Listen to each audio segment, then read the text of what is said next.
Welcome everyone to another edition of the Allen Powell Show. Man, we got a lot going on. Got a great show lined up for you. We are all over the U.S. I feel like today. I'm gonna go around the room. Y'all know that brother, the originator, is in the building. How you doing, brother? What's going on? I'm great. How you feeling, man? I'm great. We got Mike, Dr. Hold on, let me get that right. Hold on. Dr. Michael Thomas joining us from Athens, Georgia. Thank you for coming on with us, brother. No, absolutely. I appreciate the invite, my man. Yes.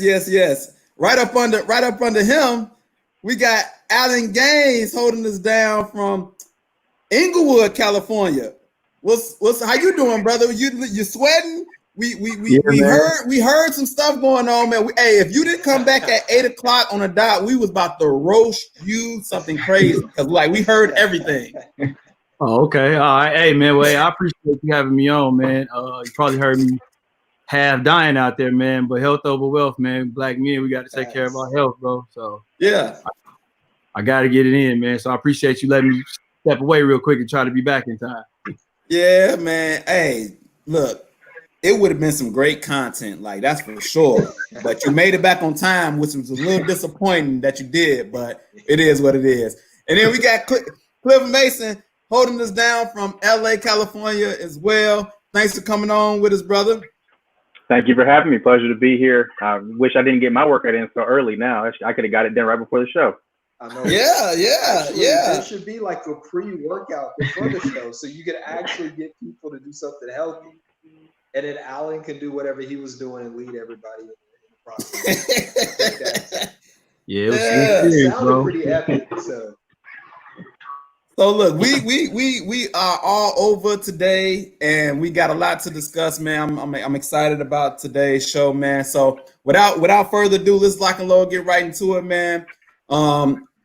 We had a lot going on over this past week, and it's even have touched the sports world. So I kind of just want to get you all's opinion about just the whole tragedy and then sports reacting to it. We got so many people speaking out. So I want to originator, we're going to go to you first because we know that you might leave us at any time. So just to get you in first, man, what do you think about all the athletes speaking out after the fact? What do you think about all the athletes speaking out with this George Floyd tragedy? I mean, this is great, man. I mean, everyone is finally, getting Colin Kaepernick's message. His heroism that he did. Back in 2016. When he kneeled. I said we are gonna go to him first because he might just get kicked out of that thing, But Mr. Thomas, man, give me your thoughts of the different sports athletes that's speaking out, and what do you think about it? Yeah, absolutely. I think that activism has inherently been a part of sports culture. Honestly. Athletes speaking out is nothing new when we think about historical context. When we think about historical context of all these things that are going on, and I think that it's important to kind of entrench the conversation in that.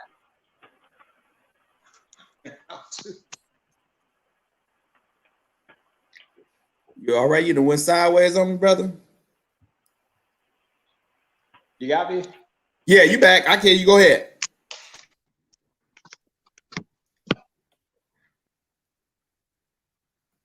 Uh-oh. Well, let's see if we can. Mr. Gaines, can you hear us well? Yeah, I can hear you. Can y'all hear me? We're gonna try you, man. We're gonna get it together. You go ahead, man. Give me your thoughts, man. All right, man. Well, I'm gonna piggyback on or extend what Mike was saying before he was experiencing technical difficulties. But he's exactly right in terms of athletes being able to always been, torchbearers of the Black struggle, particularly the Black athlete. I was fortunate enough, man, and to actually touch the original picture that the iconic picture that had Lou Alcindor, Jim Brown, Bill Russell, Muhammad Ali. I actually touched the original picture. So I did a research intern at the Schomburg Library in New York. So that actual original picture, I had the opportunity. We went into the archives and we were building a website.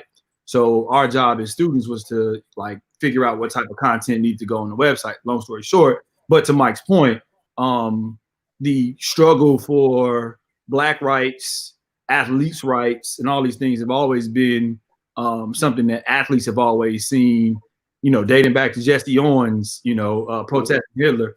So to see athletes at the forefront of it, particularly because they were raised, in communities that are facing plight. So you can't escape it. They just happen to excel and reach the highest levels of sports. But, it's lonely at the top, but the people you go back to are the people that you were always around.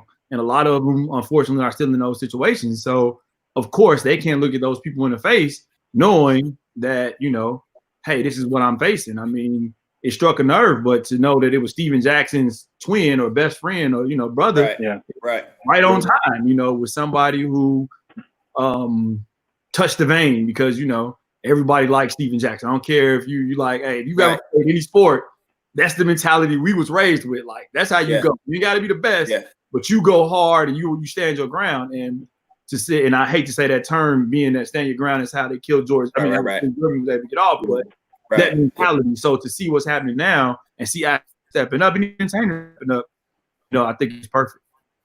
Cliff, get in there, man. What do you think about the different athletes speaking out? Yeah, I mean, just to jump off the last point, I mean, the picture that you said you had the opportunity to actually touch, I mean, we had Jim Brown, Muhammad Ali. We don't have the equivalent white athlete imagery, right? And the onus seems to always fall on Black athletes to make notice and kind of make a public kind of display of injustice. I mean, if you look at Howard Bryant's book, The Heritage, Black Athletes, The Divided America and the Politics of Patriotism. I mean, he's talking about this Black activism that's alive in athleticism and in sports, and we can't separate sport from the culture because we are inevitably human beings, although we are entertained by sports. I mean, that's another element of our humanity. And I love just seeing kind of LeBron being consistent on Instagram, but I hope people recognize there's also a pressure because he is LeBron James and there are a lot of kids looking up to him and he realizes that. Should he have that pressure? Why don't we see a Tom Brady or a Mike Trout or elite white athletes across the board in all sports outside of Megan Rapinoe in soccer and women's soccer? I've not seen a lot of white athletes also speaking up the way we do Black athletes. And until we kind of have that cohesion, like that coming together, people always talk about we're in this together. Well, then be together, stand with us, and actually speak out against some of the injustices. Don't always put it on the backs of Black and brown folk, Black and brown athletes to make these statements.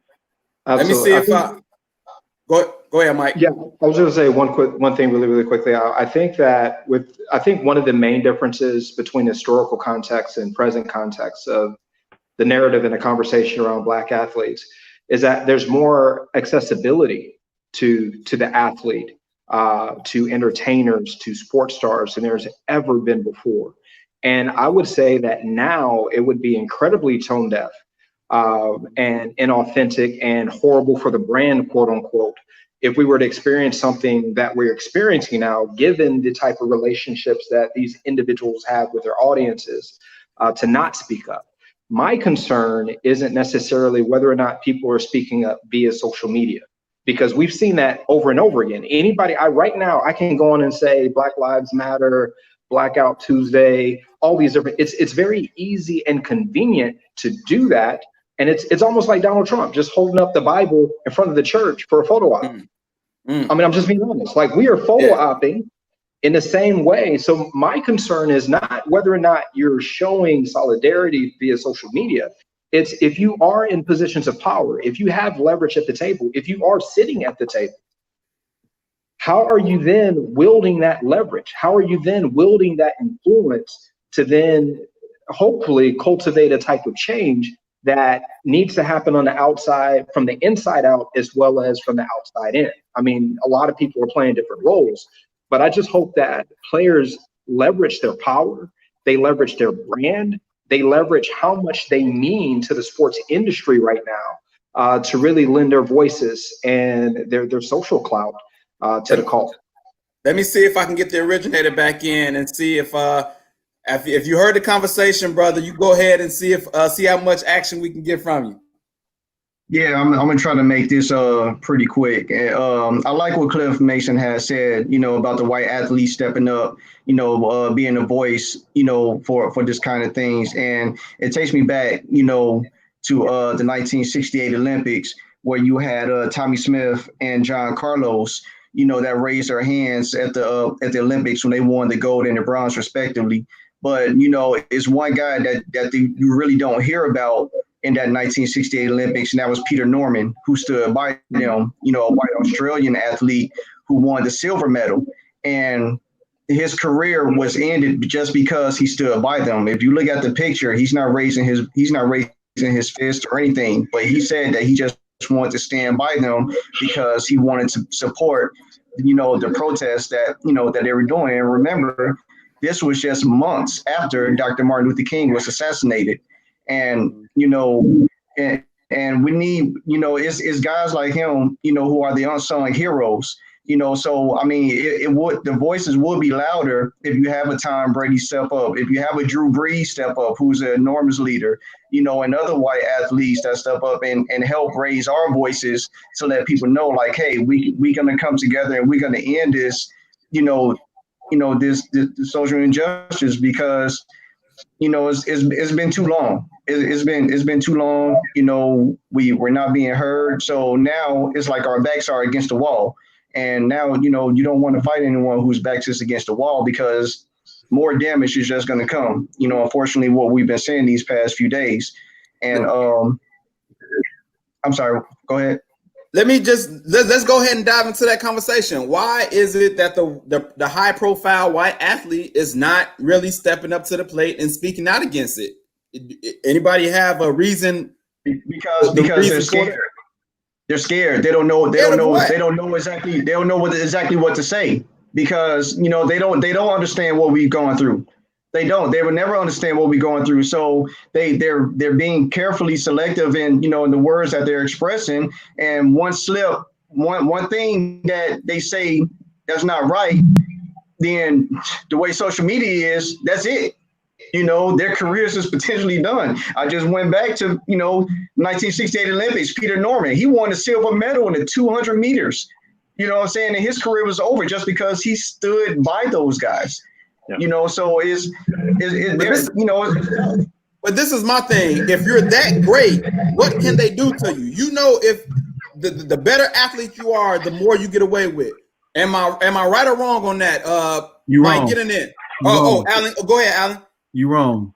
Okay. There's not 32 individuals better than Colin Kaepernick at quarterback in the world, but he can't get a job.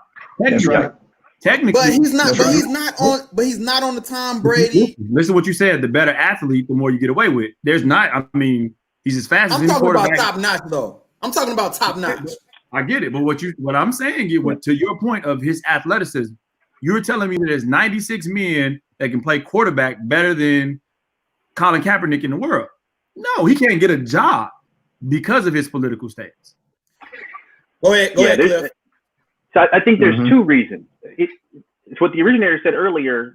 So there's a fear of engaging in kind of this messy dialogue because people have this worry about being offensive. Okay, we separate that. The second big point is kind of their ability to have a commercial impact. They're worried about marketing. They're worried about dollars. And in this political climate that we live in, you have the guy occupying the White House who at the drop of a hat can tweet one thing with your name, and now all of their white supporters are going to run away. So I think there's a fear that either they're going to say something that's the wrong way or going to be interpreted the wrong way, or they're fearful that there's going to be some backlash socially because of the climate that we live in. People aren't allowed to say anything against popular, or not popular, but majority culture, because there's going to be a backlash from majority culture because people are just kind of so flocking to the fringes. Yeah, what's interesting to me within this conversation kind of goes back to a previous point that I made.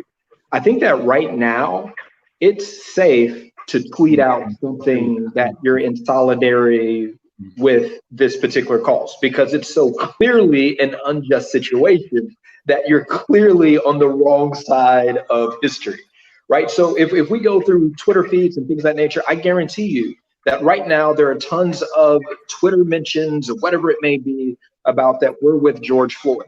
Like that's not where I want to see real social action.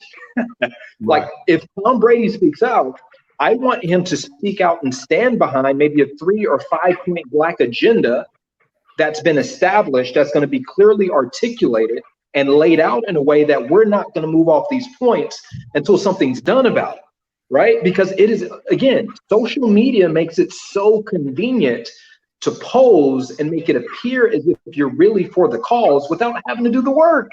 True. Right? So if we're going to have the conversation about, white America or allies or whatever it may be supporting the black cause, let's first roll out a black agenda and then see how many people are going to step behind and say that I'm going to use my social capital, my connections to help drive and to create avenues where there might be a lack of access to drive these avenues. I think that to parse the conversation at this level, it's kind of like just kind of mincing words. It's when we really get into the meat of this, and start actually driving an agenda, then we know, I think, who is really for the cause, black, white, whoever it may be.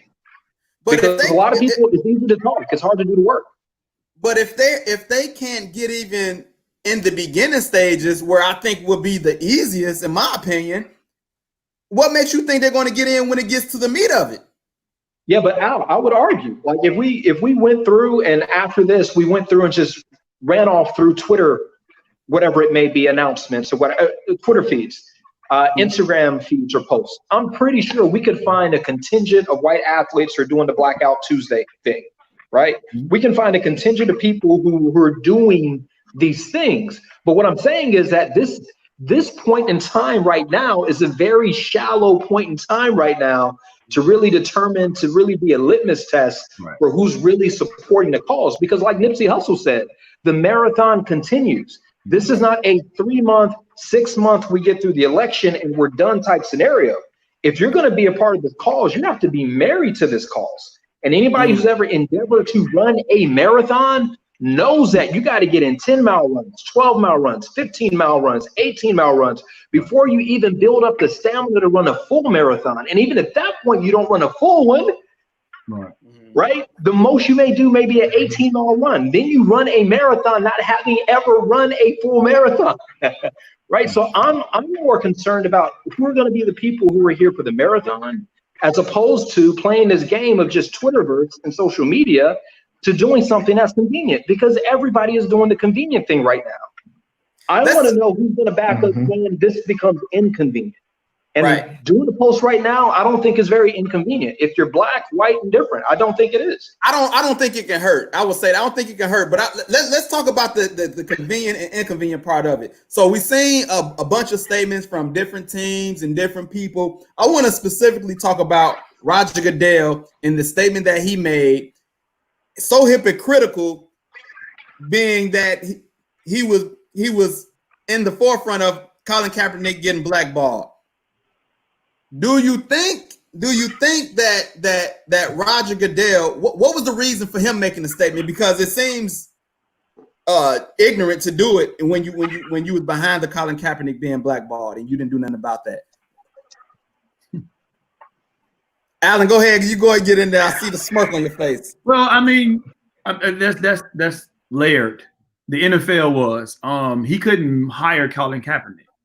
The owners And I think like this week it came out that one of the guys that was a high up execs talked about that the owners went through some type of survey and they found out that like 20%, they would lost 20% of their revenue if they brought him in. So it was like bad for business, something. I read something like that. So, I mean, I get what now it's like you said, you know, now they brought in Jay-Z, they brought in the Players Coalition, which was a farce because they made sure that Kaepernick wasn't a part of the Players Coalition, and money from the breast cancer awareness. That's why you didn't see this October. So they just money, they didn't create new money. So the revenue that the NFL brings in, they could have created a whole nother lane. So I was against them talking about, you know, taking away from the breast cancer part. But I think for Goodell to say it, it's, as Mike said, now people are going to look and say, who didn't say something? You know what I mean? Like, there are some white athletes that I can say who've always spoke out. You know, watched the whole Last Dance, and it made perfect sense why Steve Kerr has always been vocal, because his dad was a political scientist who went over and, you know, we know the story because we watched it, but it made perfect sense. Shout out to Gary, because Greg Popovich, who's from Gary, always has spoken out, you know. So it's all, there's people in the camps to say certain things, but I think we have to be careful to ask white athletes or white people to speak out when they don't know what to say, you know, because we can say, hey, we're going to speak out, you know, or I'm going to stand in solidarity. But if I don't know what to say, you know, I always go back to the letter from a Birmingham jail. And they told Martin Luther King that this wasn't the time. And these were the clergy people, the people of the cloth that made this statement to him, right? And these people, we, you know, for all intents and purposes, Martin Luther King said were good people who had great intentions. But they said something really stupid and he went in. You know what I mean? So we got to be careful of what we ask him. As Mike said, when we got an agenda that's going to, you know, back something of tangible change, then we'll see where everybody's going to be. So, I mean, you know, and I don't want to keep going on, but I think come out of this is we need to make sure that the Eric Gardner law is passed. His daughter has been talking about the law that says if any person in law enforcement kills anybody, not just a black man, kills anybody, they're arrested and they'll be charged. So that I hope is the one thing that comes out of all of this, but I'll leave it at that. Now, you know. I'm gonna read a comment real quick, and I'm gonna let you get in, Cliff. Anthony Lott said, "Why should they when you can't get all the high-profile color people to get behind the machine?" He's black. He's not white, y'all. He's black. He's black, y'all. Yeah. My response is actually partially part of this. So quick, because I wanted to actually make a comparison because the brother brought up Steve Kerr and Greg Popovich. So the reason I disagree, because I think there should be an expectation that white athletes speak, even if they aren't the most knowledgeable on the subject, because the oppressed cannot be expected to end their oppression. You have to have members of majority culture supporting the cause, or it's never going to end, because we can't do it by ourselves. We can't stop the police from brutalizing members of our community. We have to have those white voices speak up, or it's never going to end. So that's why I think even if you're not that knowledgeable, even if you only have a sentence to say it, share it, spread it far and wide. To the brother's comment, I think that's responsive to, because you can't get everyone. Of course, you're not for any movement are you ever going to get any particular entire group to be supportive of a cause of all people of color. I mean, that's my only response to that. But let me go ahead, Mike. Well, hold on. Yeah, go ahead. Well, hold on. Go ahead, originator. You know, going back to where, you know, the white people might not be as knowledgeable about this. If they don't know what to say, then they need to do their homework. Just sending out a tweet like what Modern Solution said, you know, doing that is just not enough. And you also what's not enough, just sending a donation, because I question your you know, the genuine, you know, factor into it, because like, well, a lot of people don't know Colin Kaepernick was raised by white people. Yeah. You know, so it's like, come on. And when they raised him, it was their responsibility to let him know about his blackness. Just like it's our responsibility as parents to teach, you know, to teach our kids. Well, we go ahead and respond to what he was saying, Alan, and then we'll get you in, Mike.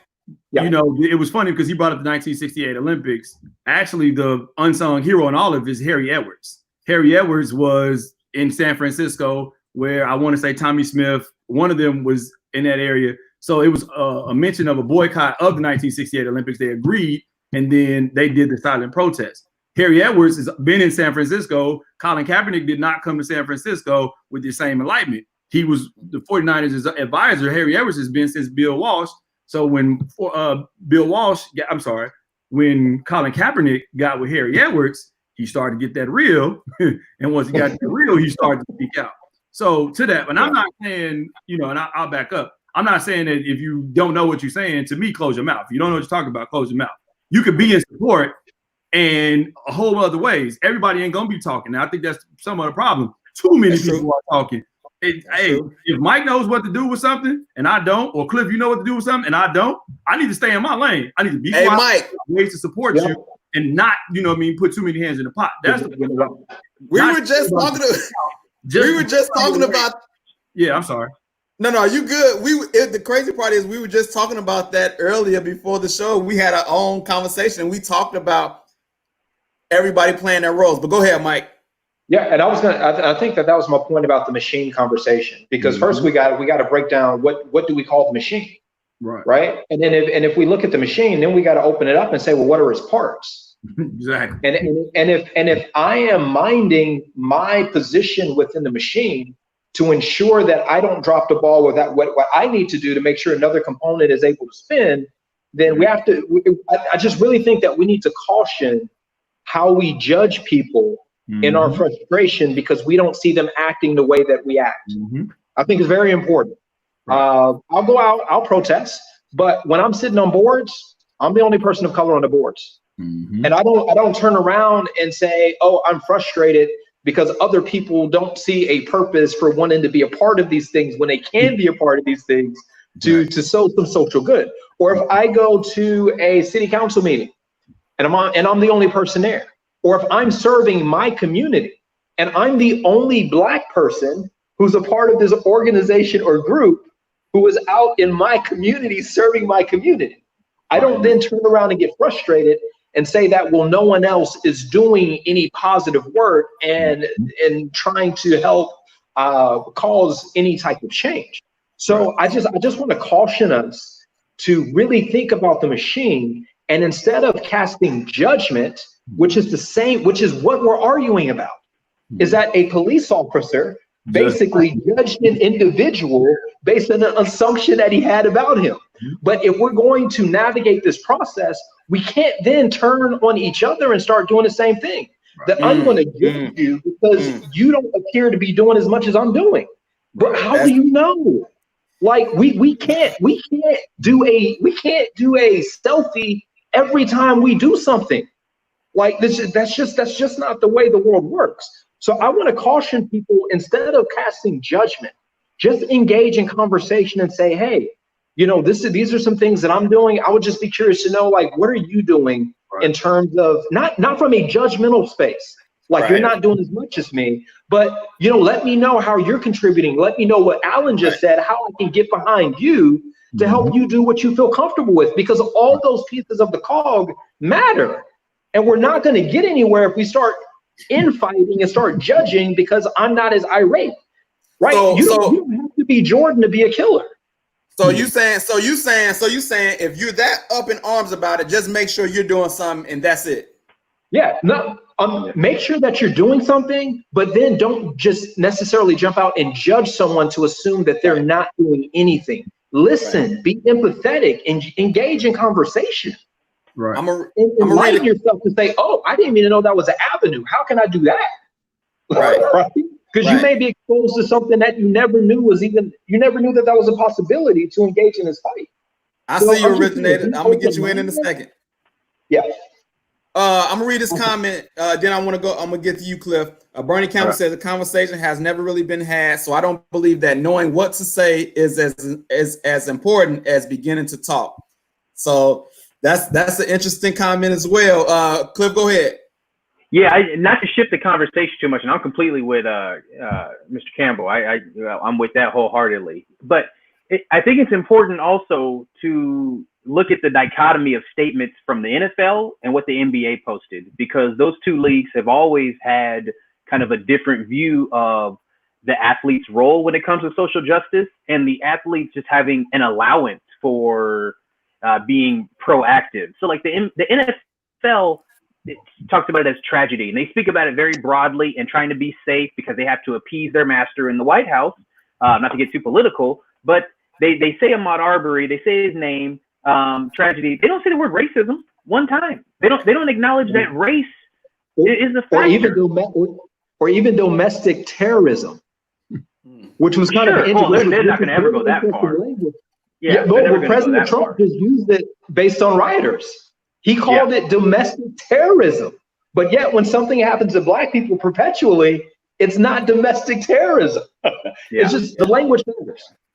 But then if you go to the NBA statements, they say witnessing the murder of George Floyd in cold blood in broad daylight has traumatized our nation. But the reality is that African Americans are targeted and victimized on a daily basis. To me, that shows that they clearly understand that Black citizens are treated differently, and they're willing to put their brand behind that statement. The NFL has never gone that far, and to me, with the current occupant of the White House, they won't go that far. So it's like we have to talk about that difference. That's good. Brittany Chapman says, so here's the thing. You must approach these conversations with a solution. The absence of a solution allows blame creep in. What is the solution here? So listen, I want to get to possible solutions. And so I want to talk about a few things that has happened so far. The Las Vegas Raiders owner, Mark Davis, says he already had conversations with the Nevada Attorney General, and he had conversations with the county sheriff. He wants to get together with community leaders and to start discussions on solutions. It sounds good. I like the area that it's going in. I trust more with the NBA, who started the NBCA with the likes of Steve Kerr, Popovich, David Fisdale, Stan Van Gundy. And Stan Van Gundy said something real profound that I heard. He said on the Dan Le Batard show. He said a way to really get something moving is if you can get the owners to go to the politicians and say, hey, we need you to get some laws changed. If you cannot do this, we're going to give our donations and put it into your opponent's hand or somebody who can, because we all can agree that money is power. What are your thoughts about that type of solution? Well, I kind of thought that was the whole reason between the partnership between Jay-Z and the NFL, right? Because that was the conversation in the room. When Jay-Z said, oh, when the conversation came up about Colin Kaepernick being brought in on that whole scenario, and he had made the comment that, well, Colin Kaepernick did what he did, but what do we do now? Right, what do we do moving forward? Like, what's the solution? I'm not saying that Jay-Z isn't working behind the scenes doing X, Y, and Z. He's been given a lot of leverage as it relates to. I agree with you. I agree on that point. But that was the social cachet he had with the Black community, was to drive that type of thing. I would actually love to hear from Jay right now. I would love to hear from Jay right now to just be transparent about what things have actually been done. That's driving that's saying that he was not worthy, saying that it was okay for him to use his social capital and his cachet with the Black community to leverage this deal and not get any backlash for it. I would just love to hear him speak, because that's what I thought that's a great name. Am I on base here? That's a great name to bring up. I haven't heard his name at all regarding this whole thing. Alan, am I off base? Well, I mean, my thing is, as we said, we don't know what people are doing. I mean, the governor of Minnesota said, I got a call from Jay-Z. Jay-Z put out the stuff in the paper, and he took out the ads in all the papers today. We, like you said before, we got to stop judging people. Man. Listen, that's true. Yeah. Last year at this time, Robert Smith, we had a lot of people didn't know who Robert Smith was. He came out, he gave all those people all the boys that graduated from Morehouse, he wiped their debts clean. A billionaire. So they get in rooms that we ain't in. We need people like that. I'd rather Jay-Z be in that room than some of these other people that don't get it. We can't say that we rocking with Jay-Z when he paying rappers taxes off. He sending the little boy who wouldn't stand for the flag in Florida when he paid for that and got that teacher put out and all that. We can't say, oh, Jay did that, but then this happened. We want him to do more. We don't know what nobody's doing. And to me, I don't want people talking. You know, my favorite of all time is the spook who sat by the door. We talk too much. We let too many people know what's going on.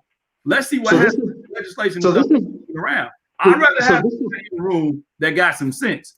Remember when everybody was talking about, hey, let's boycott the Oscars, right? The first thing Spike Lee said, who's been basically on these front lines since the 80s making movies, I'm not boycotting the Oscars. I didn't say that. I'm not doing that. You know why? Because he knows the power of it. So these people that's been on the front line that's doing this, we can say, oh, well, Spike, you ain't down. Spike been making movies. He know who he needs to keep getting that message out. So we point the finger at people and we don't know what they're doing. I ain't in those rooms. So I'm gonna just be quiet and I'm gonna just say, I hope whoever's up there, because I ain't put myself in that room yet. I ain't put myself in that room yet. I can't criticize them. I don't know what's coming down the pipe. I think I read something. I know I'm going on, but I'm gonna stop. I read something everybody's talking about Gillespie news, right? The Dizzy Gillespie didn't ever say anything about anything, right? But it came out Dizzy Gillespie was one of the biggest supporters of the civil rights movement. He never said anything, right? He never made any public statements, but he had been shifting his bread over there. So he might not have known what to say, but he might also have the foresight of, you know what? I'm gonna keep these people coming to my concerts and putting money over there. Last thing, and I know I'm going on. Prince, before they took him from us, Prince was funding Black kids learning how to code. We didn't know that till after he died. Prince would go to cities and have he'd already funded coding in those cities. He would throw a concert, be there, and secretly going in. And Van Jones talked about it, secretly going in and figuring out where his money, and making sure that his money has all been put where he's been putting it. Prince ain't never outright, but he put it in his music all this time. So I'm gonna just stop talking about, oh, this person ain't doing this and he ain't doing that, because we don't know. I need that type of, so I could be behind the scenes doing stuff. Let me get Cliff in real quick. Go ahead, Cliff. Yeah, I think one solution. So I like the solution of withholding funds, because what motivates politicians? Money. I mean, ultimately, if you look at who's been donating to them, the policies that they support is typically coincides with whatever they advocate for, the policies and legislation that the people that are donating to them are wanting. But also another solution, they can terminate the contracts with these stadiums and police force. You can have you can hire security. I mean, one that adds jobs. I mean, if you look, I'm in LA. I mean, the two of us here from LA. The Los Angeles police budget, what he's proposing, Mayor Garcetti's proposing, is going to increase the budget. 53% of the budget's going to go to the LAPD. When everyone else is taking cuts, they're going to get raises and get these bonuses for having a degree. Like, you can eliminate that contract for stadiums and police. That's another solution. But the idea that you can't approach the conversation unless you have a solution, to me, diminishes the importance of engaging in the dialogue, because through this discussion, you can create some solutions. Like, even just having the conversation, you can come up with solutions. But I don't think you should avoid having the conversation, because at that moment in time, you don't have a solution, because you may come up with some. You got four great minds right here in the room. We could probably think of some things if we were on here for a few hours. Facts. Put us in the room. No. So a couple of things here. So I'm going to speak to solutions. Addressing qualified immunity. 1. Community review boards. 2. Again, we're paying for police forces with public dollars, right? So in essence, I'm actually the person who should be empowered in this scenario and situation. In terms of looking at the way, in terms of looking at training and police practices, de-escalation tactics and things of that nature, in terms of more implementation of those types of things. Actually, a overview and audit of all departments and things of that nature on an annual basis, that must meet certain criteria, whatever it may be, that then prevents the punitive action that potentially could take place, but not necessarily from public dollars. And that's the thing. So if punitive action comes from organizations, companies, institutions not utilizing the police force, then there's definitely a punitive action there. However, if we see that for a particular police department that they have so many instances of X, Y, and Z, and those discrepancies are well beyond or what range or whatever it may be that they should be, what type of punitive action will be implemented, which I think I don't understand the system well enough to actually speak on that. But what punitive action can be implemented that doesn't use public tax dollars to then pay for these punitive injuries or injurious types things? And then Alan, to speak to your point about Jay, what I was getting at more specifically wasn't necessarily judging whether or not he is or he isn't doing anything.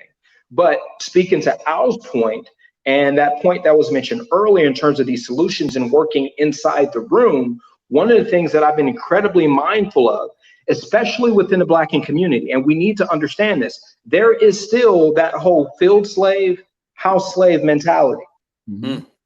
And we need to be incredibly cautious of that dynamic. And if you are a person of power and of privilege, you need to understand, I believe, that narrative and that context exists, because what happens is that when we go into the house, people don't necessarily know if they can trust you anymore.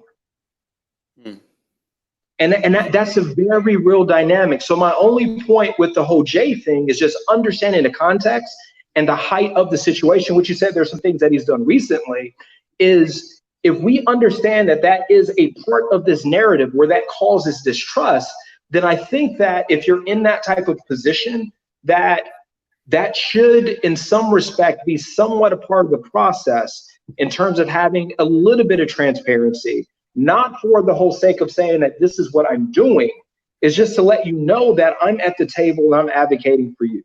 Let me say this. That was it.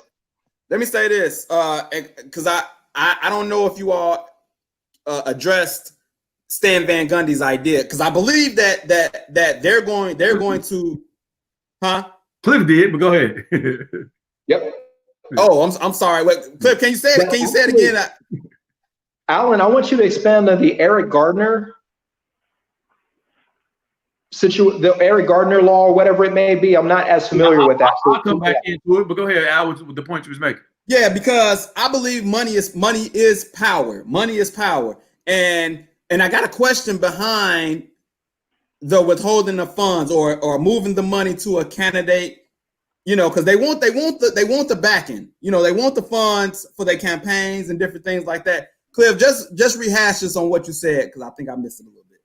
No, I said, politicians are responsive to their donors. They advocate for policies and legislation that's going to be supportive of the people who are filling their pockets. So if the NFL and the NBA, whatever sports organization, if they start to decide who they're going to throw their support behind, it should be behind politicians who are going to be advocating for policies that are going to be beneficial to oppressed communities. Now that's great. Now let me follow up with that. Do you think they can get owners besides Michael Jordan, majority white owners, to get behind it? Michael Jordan ain't never been behind any black causes. I understand that, but I believe, I would say this. I disagree, man. I disagree. I would say this. I don't know all the things he's done, but I believe he will get behind this one for whatever reason. Actually, he made a statement recently. I know he made a statement, but I think he will put his money behind it as well. Yeah, Mike is So to Alan's point, there's a lot that Michael Jordan has done behind the scenes, and he's just the type of person where he doesn't need any more notoriety than he already has. So if he does any type of goodwill or whatever it may be, it is what it is. Not because he's trying to earn any more cachet with the black community. Again, I think what's happening here, to Alan's point, even my point with Jay, I'm not going to excuse myself for that, is that I think that and we're talking about the power of black athletes, the power of black culture and entertainers, is that transparency at that level in some ways is incredibly important for people who are on the ground, and knowing that individuals are in these positions. I think that could potentially ease some of these conversations.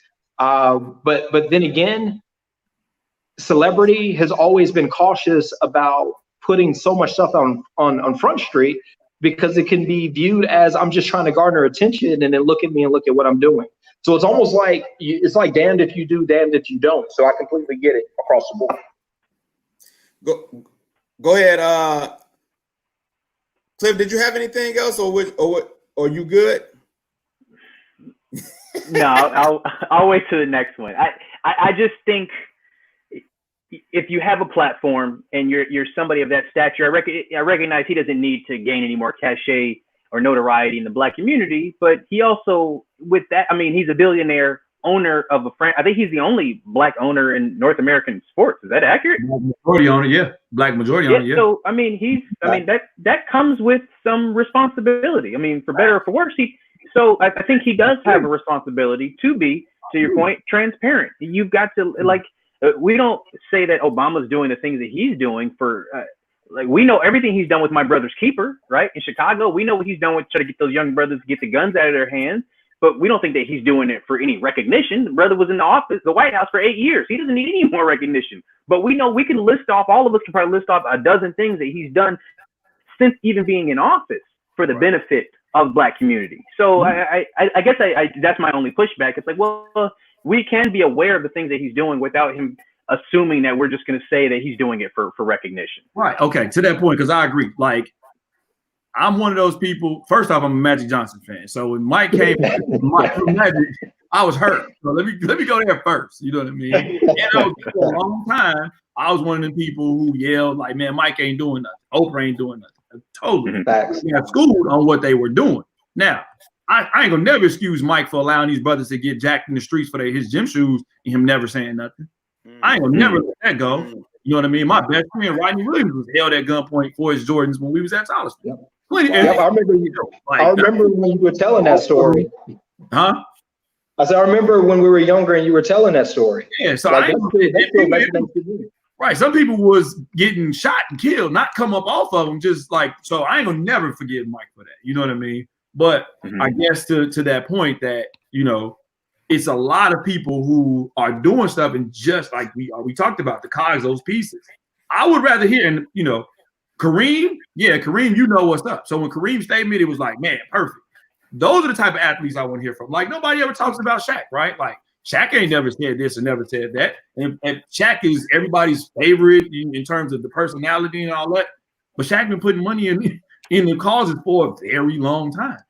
Very long time. But nobody ever comes at Shaq and says, hey, well, why Shaq ain't said this? Or why? So LeBron recreated the mode of being the most popular athlete in the world and being out front socially. At one time, Jim Brown was the most popular athlete in the world. Bill Russell. So we talked about that picture. We had that athlete who got it. We have it in LeBron who got it. And what I mean, we all know what I mean by who got it. But just because they're not out front with their saying, to me, Michael Jordan, when I hear him give statements, bro, I don't want to listen to you. You know what I mean? Wait. One. To me, it's just, you know. I'm going to let you. But hold on, one more thing. Like, we always hear Al Sharpton. We always saw Jesse Jackson. Bro, I got tired of that because they were never doing nothing but being out front grandstanding. You know, that's what I think LeBron is doing, though. Every time something happens, he jumps on social media. But wait, no. I got to speak against that, because you got it. This is the brilliance of LeBron. LeBron understands narrative, right? He created Uninterrupted. He created More Than an Athlete. The reason why he did that, because for the thing that we've been talking about, athletes have known this. We don't want to hear you. We just want you to make money. Right. Mm-hmm. So in that sense, he's actually created a platform to address the systemic issue that athletes face, because when they do speak up, it's, I don't want to hear you. If they do say something political, I don't want to hear you. That's not your place. That's not your role. Just stick to the role. Don't mess up our money. And let's keep it moving. Shut up and dribble. So the brilliance behind LeBron, and he's created a pathway. Actually, Sports Tribune actually kind of started that, Players Tribune initially, And then from that, we see Uninterrupted and the other platforms, because what they've done is that they've created a safe place and a space for athletes to stretch their wings and to be recognized and respected as more than just an athlete, so that they can now be positioned and respected to go in and have these very conversations that we're talking about now.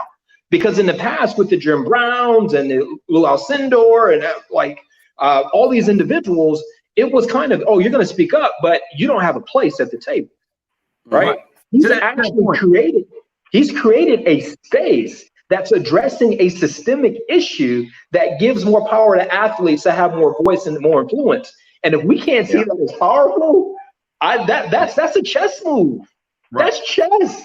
To that point, I agree partially with creating the shows and those type of things.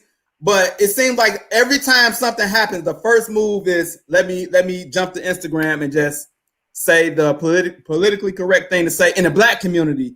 In my opinion, I think that's his first reaction, is to say the politically correct thing. Now, I agree that he's created all these other platforms, but I also think he plays to what's happening at the time, and he says the quote unquote right thing. Just like he always try to make the quote unquote right playing basketball, but that's another story. Go ahead, Cliff. Yeah, but even before, I think he made a statement after Michael Brown was killed. I think him and J.R. Smith were the first to wear the "I Can't Breathe" T-shirts, if my memory serves me correct. Derrick Rose was. Derrick Rose. Oh, was Derrick Rose? Okay. I hate when people don't give D Rose his props. He did that by himself. Yeah. Derrick Rose. Yeah, and we Chicagoland area too, so you just got railroaded a little bit right there, but it's okay. It's okay. Go ahead. I don't know. I think LeBron makes a lot of moves, and I'm a Southern California boy, so I grew up I was not a LeBron fan, but him off the court, I mean, he's got a pretty pristine record in my eyes. From him and Jalen Rose both built schools, right, in their hometowns, and giving kids opportunities that they would never have had if not for his sacrifice. And he's always making moves like that, helping out the community. Now, I don't have a whole lot to say about LeBron, but other than I think what he's doing is genuine. Right. It just seems authentic to me, but I don't know the brother. Maybe he is doing it for more kind of clout in our community. I'll never know personally, but I think it's genuine. I think the schools and everything off the court, I definitely think it's genuine. I just don't. But the Twitter fingers, and the Instagram, I don't believe it's genuine, and that's just me. But okay, you back. I want to say this. It's going to be real interesting to see how all this plays out, because I have more faith in the NBA than the NFL or the MLB. They always seem like they're more progressive and in the forefront first. It's a player-driven league.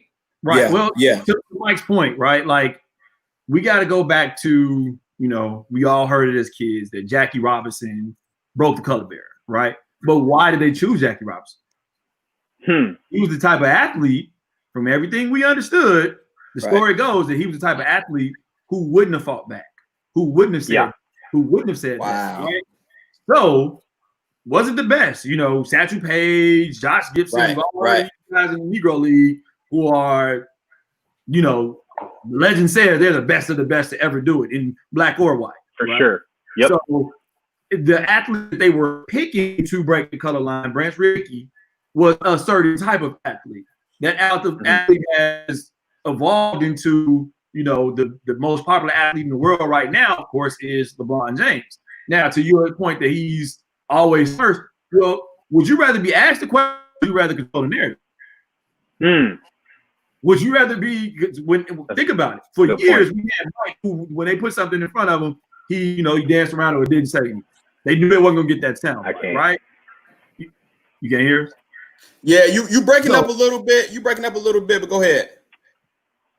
Okay, I was just saying, for years we had Michael Jordan, right, who would get the question first, right, and he would either say nothing or find a way to evade it, right? Like when he made the statement that Republicans buy Jordans too, we knew, okay, brother, you don't get it. Like, come on, bro, really? Right. You know what I mean? Like, that we said, be quiet, like you don't get it. Yeah. So we'll keep talking because sometimes people that talk do more harm than good, right? But now we have an athlete, and LeBron. Look, think about it. LeBron has had a mic in his face since he was 16 years old.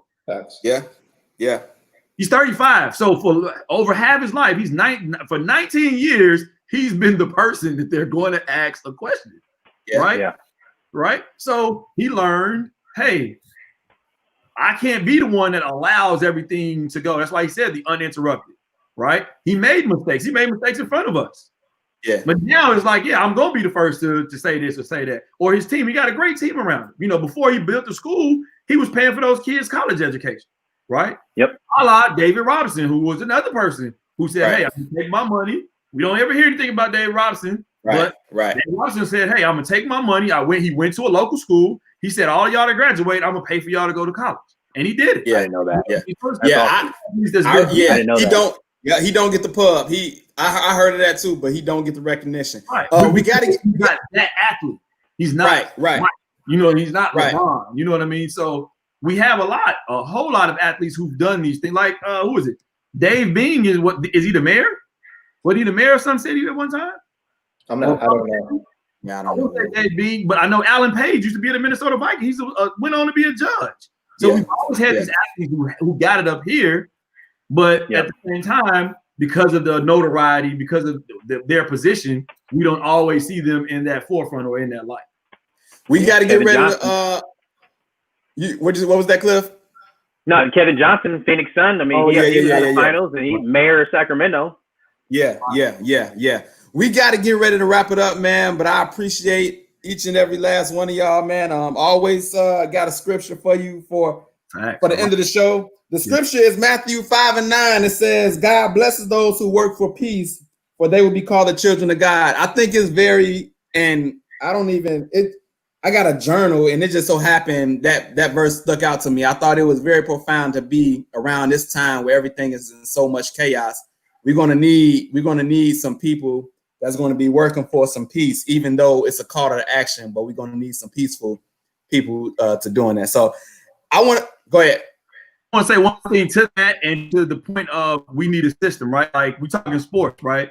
The Alabama Crimson Tide always reloads. They got a system. The Patriots have been there for 20 years. They got a system. You know what I mean? You have the great teams in sports. They have a system. We need to, Mike's point, we need to establish a system that the leadership don't fall. You know, we need to figure out, like you said, what's next.